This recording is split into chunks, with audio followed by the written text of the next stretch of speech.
Pastor Maurício, mais uma vez convidado para estar aqui na comunidade Cristã Deus Presente, mais uma vez falando com os jovens, né? Como é, pastor, tá falando aí com a juventude? É muito bom. A juventude, quando você sabe lidar com a linguagem, sabe chegar no coração deles, né? Tem o lado que às vezes alguns dizem, muita rebeldia, não aceita, adolescência, juventude, mas eu digo que é uma questão pedagógica, a gente tem que saber lidar, saber onde entra a comunicação. Se você achar esse elo de ligação entre nós e eles, fica fácil, há um fluxo e eles entendem o que está sendo dito, são inteligentes, têm energia, querem fazer a diferença e isso é importante. Então, para mim, falar para jovem é maravilhoso, é muito bom. E aqui, então, estão me aturando, estão sempre pedindo, então a gente vem. Pastor, fala pra gente aqui, você tem família, você sempre está viajando, tem a sua igreja local, né? Sempre dá assessoria a outras igrejas. Como é ser pastor e administrar tudo isso? A família, a igreja, os eventos. Você escreve também, né? Nossa, tem muita coisa. Compõe, dá aula, meu Deus. Como é administrar toda essa rotina? Na verdade, assim, a gente tem que administrar mesmo, administração de tempo, né? Eu acho interessante que quando você vai na idade do chamado iluminista, da renascença, você vê pessoas fazendo múltiplas coisas. Médico, cientista, matemático, físico, biólogo. Aí você diz, como é que uma pessoa sabe tantas coisas? Que na verdade o ser humano ele tem essa capacidade. É que nós estamos numa cultura, numa geração monofocal. E quando alguém faz um pouquinho mais, todo mundo fica assim, mas como é que consegue? A bem da verdade, eu tenho diminuído um pouco, né? Algumas coisas eu abri mão de dar aula em faculdade, abri mão de dar aula em seminário, comecei a diminuir coisas para poder estar fazendo a obra de Deus. Por outro lado, todo mundo fala assim, mas é família, eu tenho um modo um pouquinho simples e direto de trabalhar. Quando eu estou fora, eu estou focado no que eu estou fazendo, mas quando eu estou na minha casa, eu sou pai de família, eu vou para o cinema com os filhos, eu vou fazer compras, eu vou arrumar o chuveiro que deu problema, eu vou ver o ralo que entupiu, trocar a lâmpada, consertar o carro da mulher, ou levar a filha na faculdade. Então, é ser pai, não misturar, não ser pastor em casa e deixar que isso atrapalhe o relacionamento. Porque às vezes o que acontece com alguns obreiros que são missionários é que não há essa administração e leva para casa a igreja, e que na minha concepção a nossa casa é uma igreja, mas você não pode levar uma igreja para dentro de casa, senão sua família fica sufocada. Na questão justamente de livros, CDs, tudo também é bem planejado, né? Eu tenho mais 2 livros para saírem agora, esse ano, então já estou foi planejado desde o ano passado para sair agora. Então a gente vai administrando tempo e como isso vai ser feito. Não é fácil, mas eu digo que quando Deus te chama, como nós falamos ali, Ele te capacita. Eu sei que é um jargão, mas é uma realidade. Se Deus te chama para um projeto, para outros é super cansativo, mas para quem é chamado é natural. Então para mim passou a ser natural e a gente tenta, claro, administrar para que haja equilíbrio dentro dessa atividade. E desde quando assim você tem esse chamado pastoral? A bem da verdade, o chamado pastoral surgiu em 2004, 2005, eu resisti, mas só foi confirmar mesmo em 2006 para 2007. Eu não queria, eu falei, não quero, estou bem, eu prego, poxa, eu gosto do que eu faço, louvor, ministração, professor na escola bíblica. Então, para mim, a questão pastoral é muito difícil porque há pessoas que são movidas por objetivos e outras pessoas são movidas por pessoas. Eu, no princípio, era muito movido por objetivos. É aquela mente que provê um objetivo e vai atrás dele. E aí Deus me ensinou a trabalhar olhando pessoas também. Então Deus falou, equilibra, filho. Você às vezes terá que ser movido por objetivos e às vezes terá que ser movido por pessoas. Porque pastores são movidos por pessoas. Ele tem que olhar para pessoas. E Deus foi trabalhando. Vim pastorear em Santos, depois voltei para o Rio. E aí, onde eu estou hoje como pastor presidente da Igreja Batista Palavra Viva, mas preparando já outros pastores para tomar frente, que daqui a um tempo eu deixo a presidência da igreja para poder praticar aquilo que Deus me chamou, que é, na verdade, o chamado geral da gente, né? E mesmo pastor, você tem algumas graduações, né? E que momento você sentiu essa necessidade de estudar, de ter graduações que não fossem focadas, por exemplo, para a igreja, né? A bem da verdade, vou ser sincero para você, eu me arrependi de ter feito teologia primeiro. Não, o pessoal chega, pastor, eu quero fazer teologia. Quantos você tem, filho? 22? Não, faz isso não, por favor. Vai fazer administração, arquitetura, direito, se puder medicina, mas não faça teologia agora. Porque a teologia ela é importante, ela é muito importante. Até para te dar uma sistematização, que a teologia é isso, ela sistematiza um estudo a respeito de Deus. Só que hoje a nossa necessidade de igreja para fora, igreja discipuladora, é muito mais conhecimento da sociedade, e aí eu vejo pedagogia, onde eu tenho informação, psicologia, RH, administração. Então, porque você precisa disso. Não adianta você chegar na igreja só com teologia, é muito bom você entender de Bíblia, saber quando foi escrito, a geografia das coisas, a filosofia da teologia para aplicar, mas a sociedade hoje ela é muito diferente dos anos 80 e 70, onde um pastor com teologia ele conseguia levar uma igreja. Hoje em dia as necessidades são muito maiores, a pressão é muito maior, e se um líder, se um pastor não tiver um pouquinho mais, ele fica exaurido, ele se sucumbe. Então, assim, hoje, qual é o maior desafio de um pastor? Lidar com as necessidades das pessoas. Porque a gente está ganhando gente da sociedade. Nós não estamos ganhando anjo que vem do céu. A gente está ganhando pessoas que vêm cheias de problemas, cheias de zica, cheio de necessidade, traumas, necessitando de cura interior, necessitando de apoio, de atenção. E o pastor é um ser humano, então ele precisa de um conhecimento.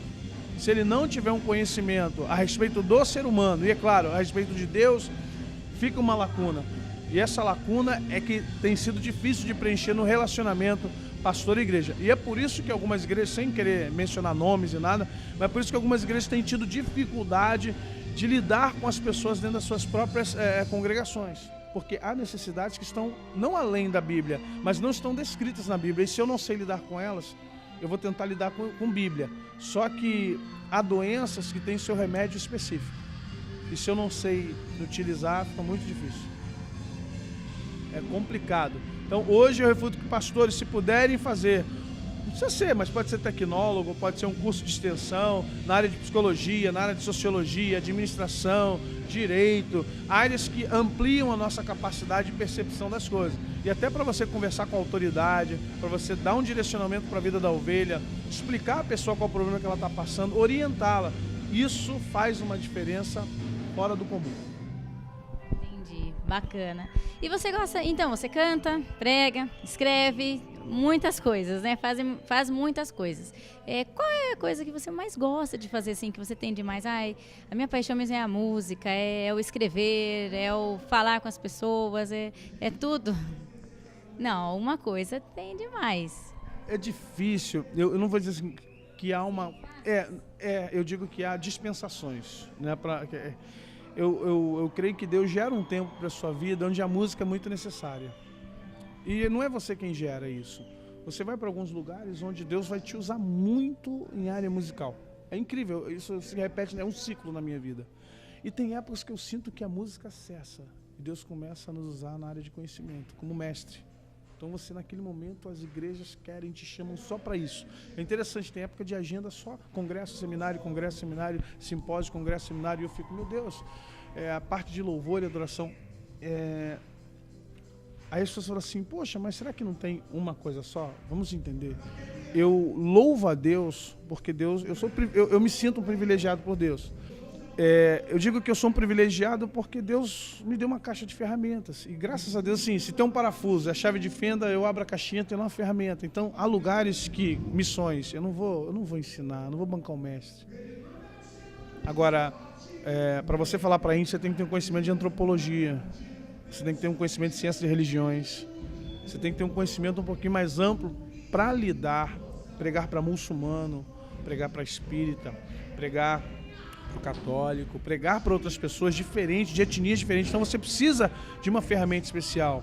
Amanhã você vai lidar com próprios irmãos nossos de outras igrejas que não aceitam, tem algumas convicções. Então você tem que ter teologia, embasamento técnico, teológico, para poder ensinar e ajustar e discutir num bom modo de discussão com aquele irmão. Então hoje eu louvo a Deus por isso, é poder fazer a coisa certa no tempo certo, né?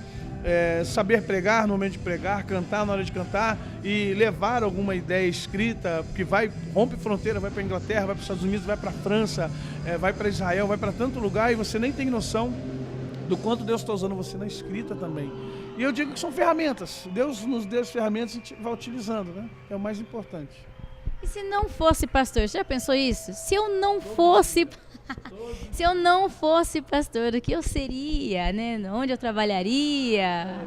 Me desculpe os pastores, pastor não entra no céu, porque no céu só teremos um pastor.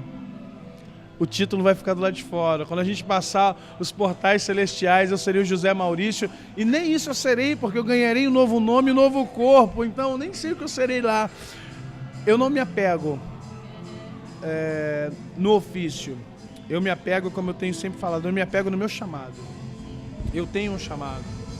E eu, ao entender esse chamado, essa referência de pastor, bispo, presbítero, diácono, apóstolo, isso aí fica muito... Não dizer que eu vou deixar de... Fica uma referência interna. Eu, por exemplo, quando eu estou na rua, eu sempre falo assim, agora eu vou abrir aqui um particular. Estou numa lanchonete, aí a pessoa, pastor, para. José Maurício, eu até falo assim, não é vergonha, entenda. É porque nós temos que ser sábios, até para ganhar um garçom, para ganhar uma pessoa do lado da mesa. E às vezes nós evangélicos dificultamos o evangelho de Jesus, com tantos escândalos, com tanta coisa triste. Alguém olha, pastor, não me conhece, quem será esse cara? Será que pede dinheiro? Será que fica fazendo aquelas coisas na televisão? Será que é daqueles que é enganador? Então a pessoa já tem um preconceito com você. Então eu prefiro que ela não saiba que eu sou pastor, sente comigo do lado lá no avião, fale, aí chega a minha vez. Quando eu começo a conversar, elas vão ficando tão... Você é cristão? Eu sou. Ai, mas você é o que lá? Eu falei, olha, eu sou pastor. Aí quebra. A hegemonia de pensamento é quebrada, porque ela primeiro conheceu José Maurício. Eu não nasci pastor. Então ela conhece José Maurício, que foi chamado por Deus para pastorear. E por isso que eu tento agir hoje, nos dias de hoje, eu acho muito interessante isso. Não que os pastores tenham vergonha, não que os pastores não assumam o seu chamado. Eu sou pastor com muito orgulho, creio no chamado de Deus para a minha vida, minha família tem vários pastores, mas hoje eu vejo que a necessidade da igreja está na sociedade sem rótulos, sem títulos. Eu sempre digo, Deus não tem religião, pelo amor de Deus, Jesus não tem denominação. Então eu não posso ficar cheio de, sabe, quesitos denominacionais e aquele rótulo, plaquinha aqui. Eu prefiro que as pessoas vejam a glória de Deus em mim, elas entendam que Deus pode usar minha vida ou não, e que, Ele é Deus, fazer o quê? Ele é Deus. E que naquele momento eu estou ali desprovido de um preconceito a respeito dela. Que eu tenho o amor de Deus em mim e eu gostaria muito que ela entendesse isso. Ponto. Simples assim. Bom, quando você foi estudar e tal, você se deparou com um outro mundo, digamos assim, né? Que te oferece mais oportunidades, inclusive financeira. Foi tentador isso para você, saber que você pode ter uma vida bem mais confortável, até melhor financeiramente? Olha, dois aspectos assim que são interessantes, né? Um primeiro aspecto é que, voltando lá ao chamado, quando você tem um chamado é estranho, né? Você, racionalmente, você sabe que é melhor, mas parece dentro de você alguma coisa assim. Não é isso. É melhor, vai ganhar dinheiro. Você poderia ser militar, você poderia ser médico, você poderia ser filósofo, professor, como fiquei um bom tempo, não deixo de ser, mas trabalhando em diversas faculdades ao mesmo tempo, escola, você ia ganhar no final, você ia ganhar um bom dinheiro. Você poderia montar uma empresa. Eu tive lojas, só para lojas de CD, Bíblias. Fali as duas e só o sangue de Jesus, porque eu viajava muito, então não dava para ficar ali para administrar. Aí cheguei a uma conclusão, Deus te chamou para algo e eu não tenho o que reclamar, vou ser muito sincero com vocês. Eu, assim, financeiramente, Deus tem me suprido de uma forma maravilhosa. Não dou preço em nada, não digo que quero ganhar X, tem que comprar tantos livros meus, quem me conhece sabe disso, não imponho nada a ninguém, mas Deus tem sido muito bom para mim, me dado coisas assim que talvez, aí é um paradoxo, talvez se eu estivesse trabalhando ou sendo empresário não teria o que eu tenho. O que eu tenho hoje é algo que eu olho e digo, mas como eu tenho isso? Como é que eu posso ter isso? Mas aí Deus me ensinou uma coisa que é interessante, gostaria que quem estivesse ouvindo agora aprendesse isso. Pessoas são mais importantes do que dinheiro. Pessoas abrem portas onde o dinheiro não pode chegar. Pessoas te dão chaves de portas que o dinheiro não pode comprar. E no que eu faço, o meu maior tesouro são as pessoas, são as alianças. Então, às vezes, talvez eu tivesse 10, 15, 20, 30 mil no bolso e não conseguiria entrar com esse dinheiro. Mas eu conheço uma pessoa que dá um telefonema e diz, Maurício, vá lá. Essa é a rede de Deus. É uma rede maravilhosa. Pastores que me levam do norte ao sul do país, me levam para outros países, que ligam, leva esse homem de Deus. Pastor, você está precisando de alguma coisa? Então, isso é uma prosperidade maravilhosa. E quando a gente aprende isso com Deus, as tentações, que vem mesmo, não adianta. Você, ainda mais quando o obreiro está passando necessidade. Eu já passei prova, gente. Eu brinco, o pessoal morre de rico, foi que às vezes eu tinha que abrir a geladeira para você estar com super bonda, porque nunca era aberto, só água, querendo abrir aquele momento de missionário, e você abrir o armário e perguntar, cadê o miojo? E vem aquele eco, né? Miojo, porque o armário estava vazio. Eu brinco, o pessoal morre de mim, eu falei, eu já passei por isso. Pode, por um tempo curto, mas passei. Mas eu entendia que foi uma disciplina de Deus. É a disciplina do soldado. Aprender a passar por ser e passar, ser e estar contente em toda e qualquer circunstância, como Paulo diz. E isso é importante para nós, é uma experimentação. É internalizar as dificuldades da vida e aprender que aquilo ali não pode se abalar. Quando você passa por isso, eu vou dizer uma coisa para vocês. Você que tem chamado, não troca não, filho. Troca não, porque o que Deus tem para você no seu chamado é superior ao que você acha que pode ter lá fora. Porque Deus, a gente fala assim, é só poder e autoridade espiritual, é unção. Não! É passeio, é carro, é casa. Isso é prosperidade, isso não quer dizer riqueza. Agora, quando é que se atinge isso? Quando se atinge a maturidade do chamado. Porque Deus também não pode dar muitas coisas a algumas pessoas que ainda não foram amadurecidas no chamado. Senão elas são capazes de desvincular, perder, corromper, subverter e até sair do seu chamado. Mas quando você chega a um nível de maturidade, Deus permite que você tenha boa casa, bom carro, tenha lazer, possa ir ao restaurante, levar seu filho, sua filha, sua família para lanchar num lugar bom. Esse mito do cristão pobre, miserável, tadinho, isso graças a Deus tem caído. Okay? E também esse novo mito que estão criando do cristão milionário não existe, pelo amor de Deus, sai disso. Deus abençoa se você trabalhar, estudar, correr atrás, tiver dignidade, for realmente uma pessoa honesta, for uma pessoa verdadeira e for o melhor no seu trabalho. Se você for assim, você é o melhor dessa terra, vai usufruir o melhor dessa terra. Do contrário, não invente, não adianta orar, não adianta correr. Não, eu não engano ninguém na minha igreja, falando, querido, pastor, qual é o segredo? Trabalha, estuda, seja o melhor. O resto é com Deus, filho. Se você fizer isso, você vai longe. Agora, não fique sentado vendo desenho, sessão da tarde, vale a pena ver de novo. Ficando, Facebook, isso aí, fica lá. Não adianta, isso aí não vai dar camisa para você, você não vai conseguir nada. Se esforça um pouquinho, arrebenta lá, corre atrás, passa a madrugada. Como dizia meu pai antigamente, queima a pestana, coisa velha, né? Queima a pestana. Um dia eu falei, pai, o que é queimar a pestana? Ele falou que antigamente era lamparina. O cara queimava por causa da... entendi. Então, queima a pestana, rala. Mas eu sei que lá na frente Deus vai abrir uma porta imensa para você.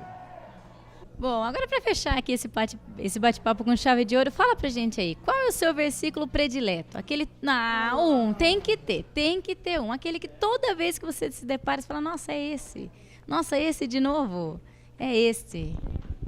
Eu tenho alguns, mas vou citar quando você pediu um, foi um que... Quando eu comecei a minha caminhada, né, tem aquela coisa de ler a Bíblia de Gênesis e Apocalipse. E um dia um mestre, um professor de teologia falou assim, por que você quer ler a Bíblia toda?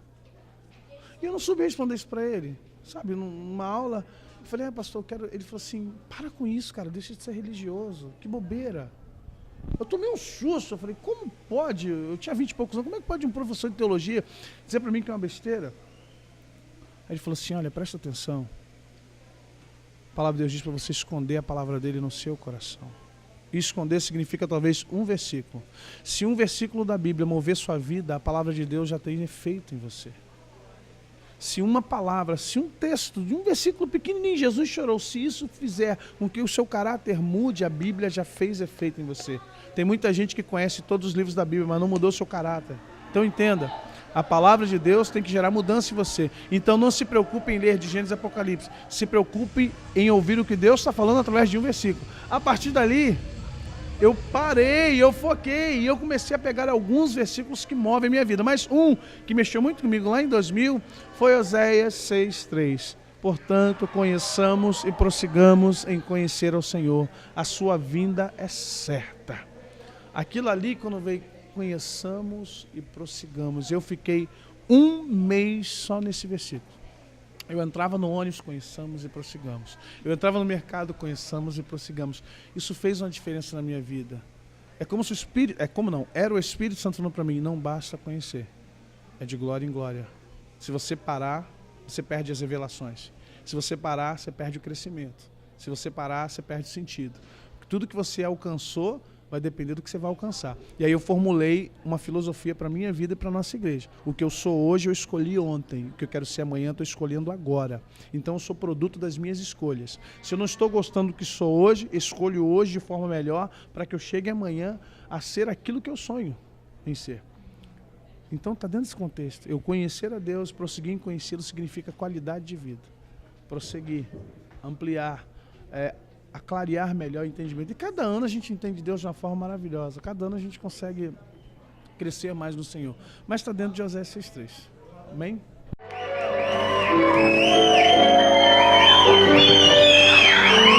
Jesus é o poder. Quero saudar vocês primeiro aqui. Dizer que boa noite. Tamo junto. A gente é soldado do mesmo exército, certo? E a gente está aqui para saudar o nosso general, o Senhor dos Senhores, Jesus Cristo. Você podia estar por aí se acabando nas drogas. Você podia estar aí perdendo a tua vida nas baladas do mundão. Você podia estar aí injetando veneno na sua veia. Mas um dia Jesus olhou para você e falou assim: você é meu. Você me pertence porque eu te comprei com sangue. E você não vai mais se alimentar daquilo que o mundo oferece, mas você vai experimentar da minha presença. Você vai experimentar do brilho da minha glória. Eu vou pôr um sorriso no teu rosto.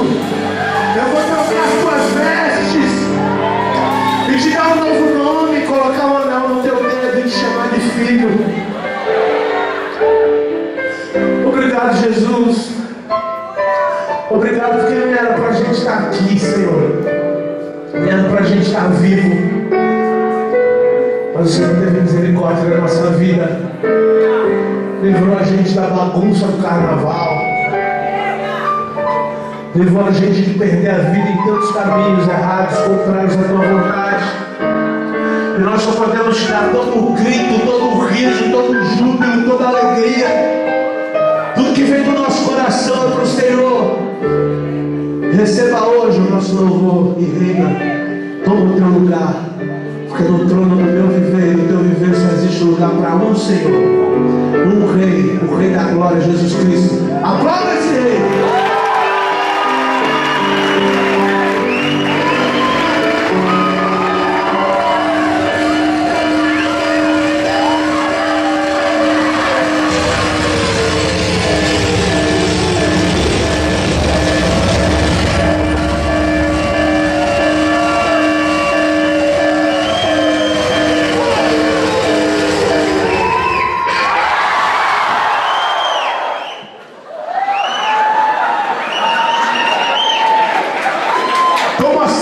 Ninguém me fala nada. Fiquei de surpresa.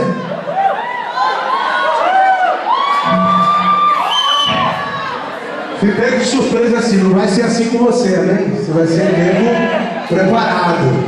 Estava aqui olhando aqui. Sim, Senhor, não, Senhor. O que é, Senhor?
pastor, você que é jovem como eu, e você que já não é mais tão jovem assim, mas que recebeu a marca da promessa. Quem tem promessa de Deus não envelhece, né? Tem suas forças renovadas, assim como Caleb persevera e tem a aparência de muito menos do que o tempo pode determinar que ele pareça.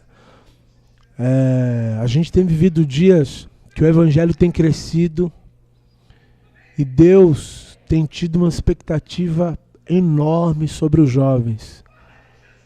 A expectativa de Deus sobre você é muito grande. A Bíblia fala que a natureza aguarda com expectativa a reação dos filhos de Deus. Então Deus está guardando a tua expectativa, o teu posicionamento para influenciar essa geração, para ser um agente transformador realmente na tua escola, na tua faculdade, no teu trabalho, aonde você for. Que já não é mais tempo de se esconder ou de sentir vergonha do evangelho, mas sentir orgulho de carregar essa bandeira e de declarar que Jesus é o Senhor do Brasil e que pode transformar a pessoa que está do seu lado, vivendo uma vida miserável, abaixo daquilo que Deus planejou, para uma vida abundante como aquela que Ele deu para a gente. Amém? Deus abençoe vocês. Fica na paz.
Ô, Joe! Ô, Joe!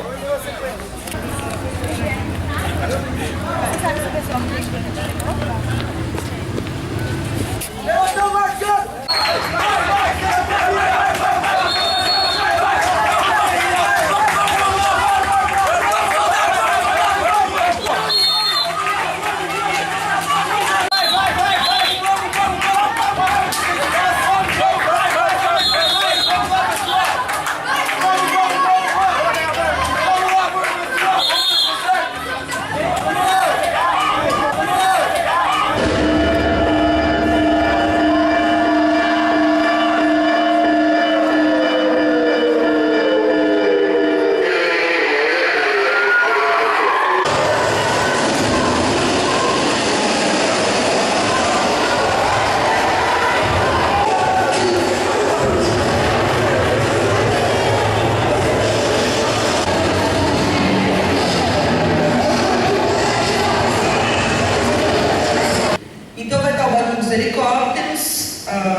deles.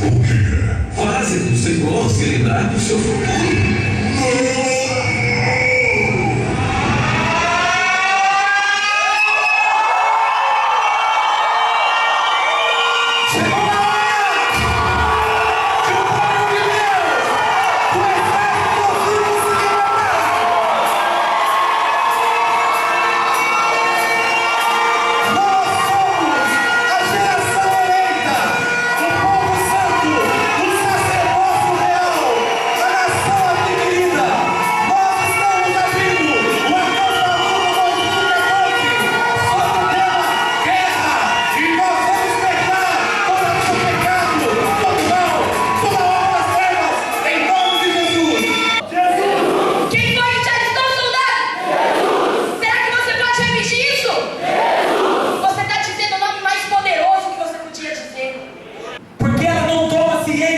Que Jesus morreu na cruz e a cruz significa vida. Você trouxe a sua espada? Sim, Senhor! Levanta essa espada.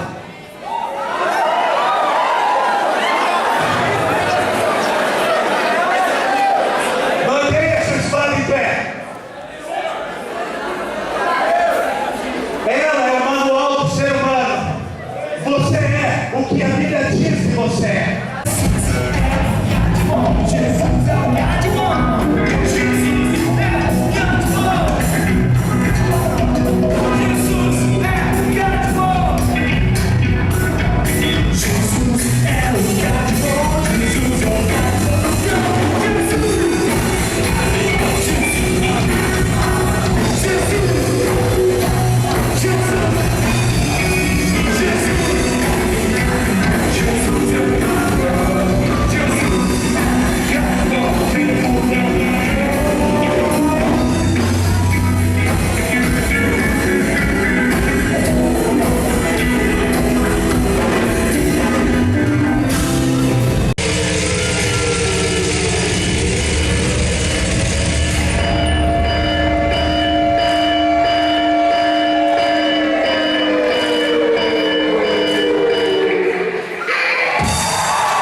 Ele está do seu lado e vai fazer de você, já está fazendo de você um vencedor.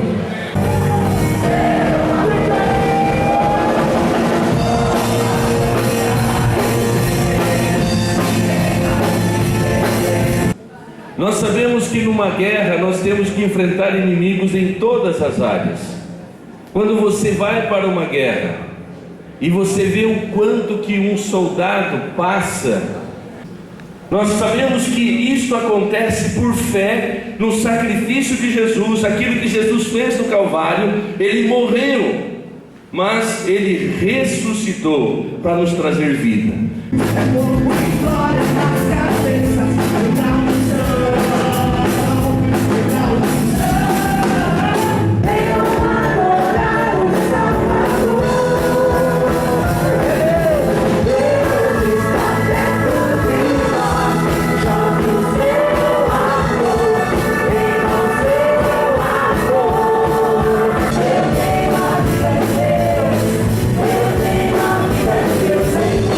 Eu tenho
Viemos aqui atrás do quê?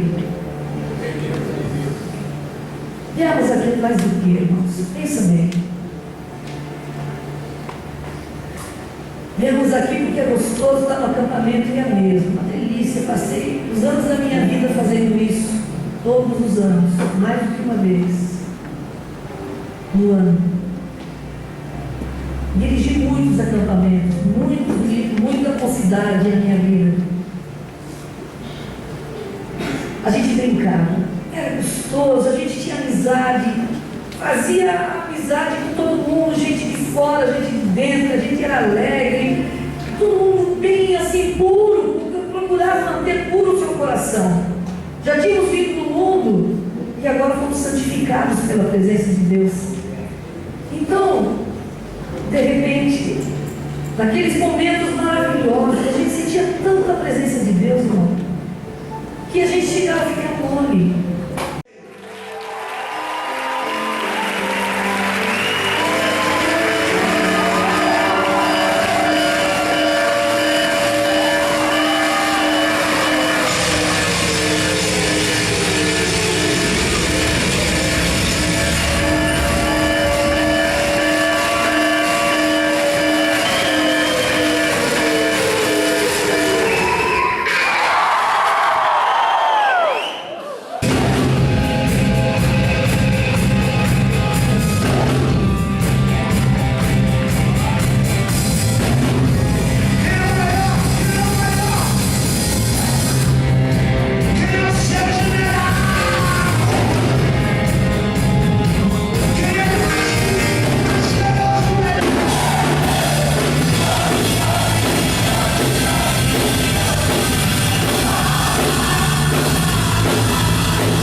Esse país corrupto, Deus está com a mão sobre nossas vidas. Deus ama o Brasil, cara.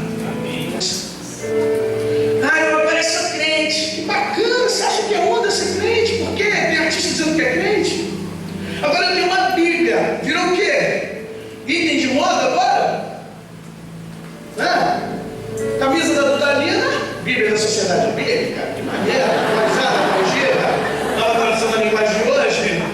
Olha. Item agora de...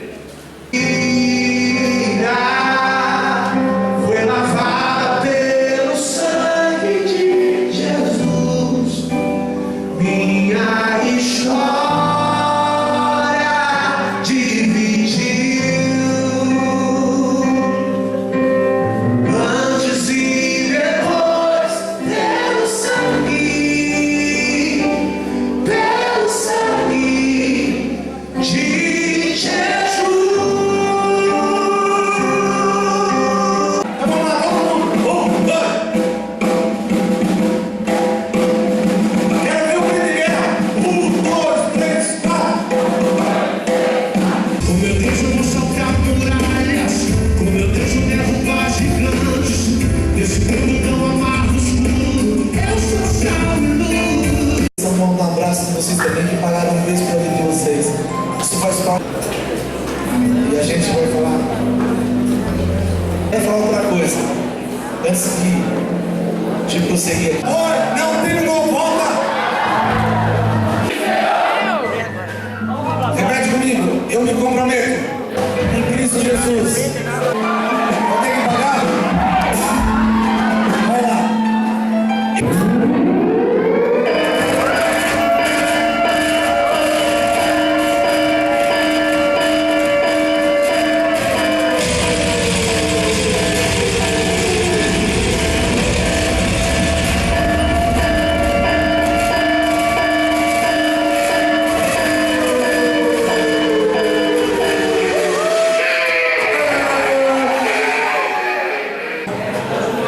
Fazendo esse trabalho para o general Jesus Cristo.